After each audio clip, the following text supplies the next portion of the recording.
Hello everyone, मेरा नाम है भारत और आज की इस वीडियो में हम बात कर रहे हैं एलियंस के बारे में। एलियंस आप लोगों को पता ही है क्या होता है।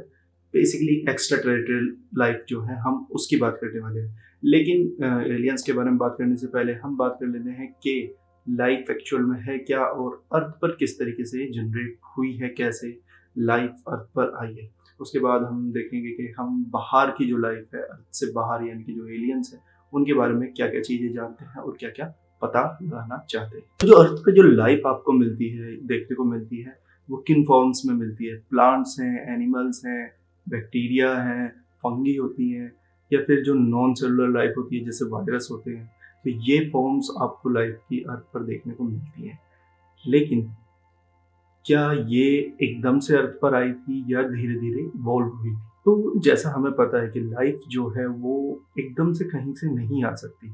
और उससे पहले हम समझ लेते हैं कि लाइफ एक्चुअल में है क्या। लाइफ एक्चुअल में क्या है? लाइफ है एक ऑर्गेनिज्म जो कुछ जो लाइफ साइकिल्स है उसे फॉलो करता है, यानी कि उसके कुछ जो पार्ट्स हैं जैसे कि इवोल्वेशन, इवॉल्व होना, विकसित होना, रिप्रोडक्शन, अपने आप को रिप्रोड्यूस करना, और एनवायरनमेंट में जो चेंज हो रहे हैं उन पर रिस्पॉन्स देना। तो इन चीज़ों से हमें पता चलता है कि कोई चीज़ लिविंग है या नॉन लिविंग है। जैसे कि कोई प्लांट है, वो अपने आसपास की चीज़ पर रिस्पॉन्स करता है, रिप्रोड्यूस करता है और इवॉल्व होता है। तो इसका मतलब क्या है कि वो एक लिविंग ऑर्गेनिज्म है। तो अब बात आती है कि लाइफ बनी कैसे। तो इसमें एक प्रोसेस है, ए बायोजेनेसिस, यानी कि एक ऐसी प्रोसेस जिसमें नॉन लिविंग मैटर एक लिविंग मैटर में कन्वर्ट हो गया। लेकिन ये प्रोसेस कोई एकदम से होने वाली प्रोसेस नहीं है। इसे होने में लाखों करोड़ों साल लगे होंगे। और ये प्रोसेस होती कैसे है इसका अभी तक पता भी नहीं चला कि कैसे नॉन लिविंग चीजें लिविंग चीजों में कन्वर्ट हो जाती हैं। तो लाइफ को लेकर बहुत सारे साइंटिस्ट लोगों के बहुत अलग अलग विचार रहे हैं। कुछ लोगों ने सुझाव दिए कि इंस्टेंट लाइफ अर्थ पर आई थी एकदम से। कुछ ने कहा है कि ये अलग अलग जगह पर इवॉल्व हुई थी। कुछ सुझाव ऐसे भी हैं कि जिनमें कहा जाता है कि लाइफ अर्थ के बाहर से अर्थ पर आई है। तो इस तरीके से करके बहुत सारे विचारधाराएं हैं जो अर्थ पर चलती हैं हम लोगों के बीच में कि लाइफ ऐसे बनी है, ऐसे बनी है।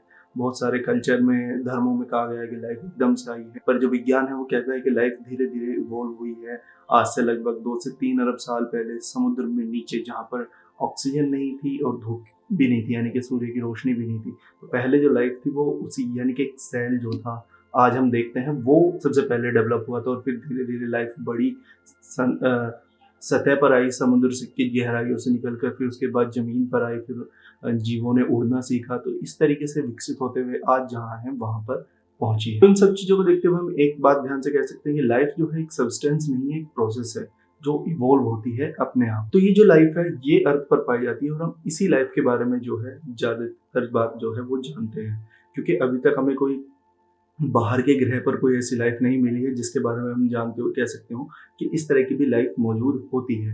अर्थ पर जो हम लाइफ जानते हैं उसमें जो मोस्टली है अर्थ के सतह पर रहने वाले हैं और या फिर समुद्र के अंदर रहने वाले हैं।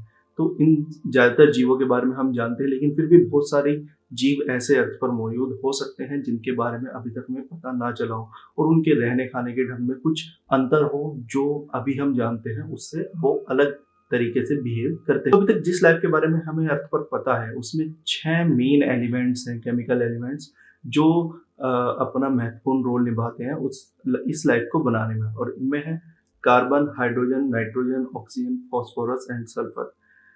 रिसर्च के हिसाब से लगभग 95% लिविंग मैटर जो है वो इन 6 एलिमेंट से बना हुआ है, लेकिन टोटल लगभग 29 एलिमेंट्स हैं जो कि किसी लिविंग ऑर्गेनिज्म में होते हैं या एक इम्पोर्टेंट रोल जो होता है वो प्ले करते हैं। तो अगर हम अर्थ से बाहर जाते हैं, अर्थ से बाहर लाइफ की खोज करते हैं, तो वहां पर लाइफ कैसी हो सकती है, इस चीज के बारे में सोचना थोड़ा एक बड़ी रेंज में हो जाएगा, क्योंकि वो चीजें हमने देखी नहीं है।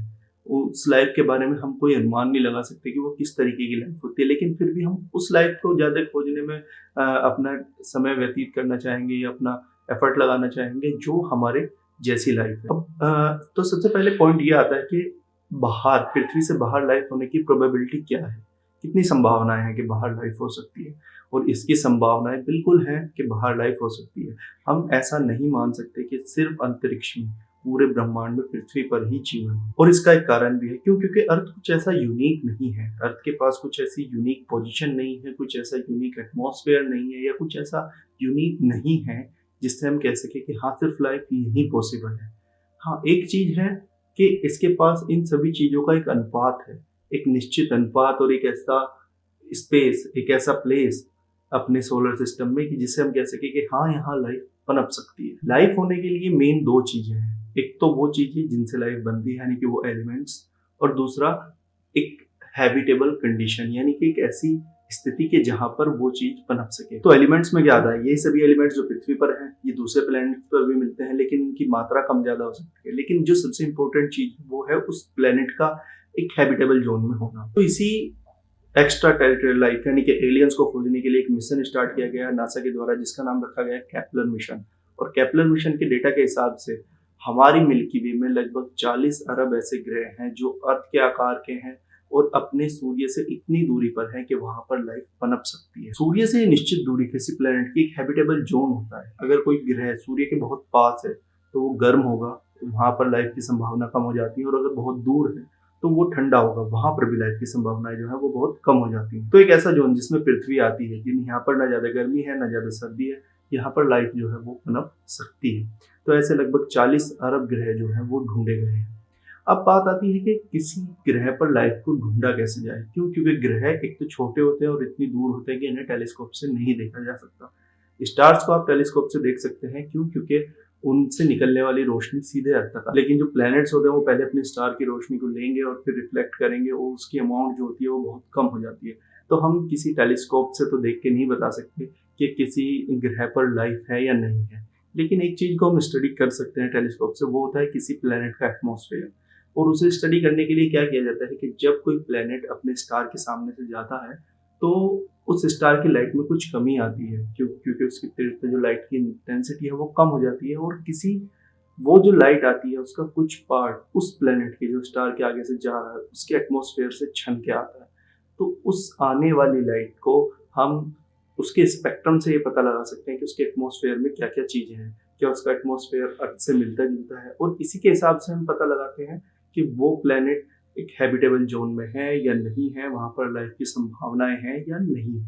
और दूसरा तरीका है लाइफ को खोजने का स्पेस में सिग्नल्स भेजकर। हम ये मानकर चलते हैं कि लाइफ जो है स्पेस में हमसे अलग जो है एलियंस, वो हमसे ज्यादा उन्नत है और उनके पास हमारे जैसी टेक्नोलॉजी है, तो शायद वो उस सिग्नल को रिसीव कर ले और फिर बाद में हमें एक रिप्लाई उससे भेजें। लेकिन ये अंधेरे में तीर मारने जैसा है। क्यों? क्योंकि सबसे नियरेस्ट प्लेनेट जो है अर्थ के, जिससे माना गया है कि शायद इस पर लाइफ हो सकती है, वो भी 12 लाइट ईयर दूर है।